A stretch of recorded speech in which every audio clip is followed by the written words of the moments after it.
एक गांव में 3 लड़के रहते थे। राम, श्याम और राजू। तीनों के पिता काफी अमीर थे।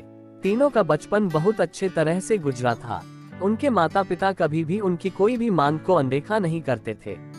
राम के पिता सरपंच थे, श्याम के पिता एक कारोबारी थे और राजू के पिता एक किसान जमींदार थे। छोटी उम्र से ही उन सबको लाड प्यार ने ऐसा बना दिया था कि ना तो उनको मेहनत का पता था और ना ही उनको समय की परवाह थी। अक्सर वह सारा दिन बस घूमते रहते थे। नशे और अन्य भोगविलास में डूबे रहते थे, जिससे उनके गांव वाले भी दुखी थे। सरपंच और बड़े लोगों के बच्चे होने के कारण उनकी कोई शिकायत कर पाने की हिम्मत नहीं कर पाता था, जिससे उनका मनोबल और बढ़ गया था। एक दिन उनके गांव में बहुत तेज बारिश हुई, जिससे सब लोगों को नुकसान हुआ, जिसमें इन तीनों के पिता भी थे। लेकिन इतना कुछ होने के बाद भी उनके बेटों का वही हाल था। वो बस घूमते रहते, नशा करते, भोगविलास करते रहते थे।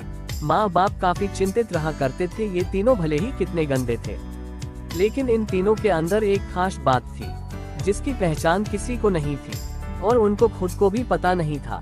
राम एक बहुत अच्छा नेता प्रतिपक्ष था, क्योंकि अपने पिता के पास रहते हुए उसको इसका काफी ज्ञान हो गया था, क्योंकि उसके पिता सरपंच थे।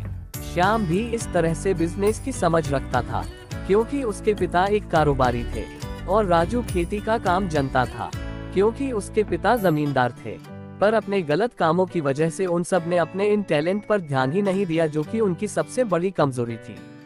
इस तरह से इनकी बदमाशियों को देखकर इनके पिता उन्हें सीख देने को सोची। तीनों पिताओं ने आपस में बात करी और उसका एक हल निकाला। तीनों पिताओं ने अपना अपना काम अपने अपने बेटों को सौंप दिए, जिससे उनको समय की कदर का पता लग सके। उनके पिताओं ने भी उनको माफ कर दिया।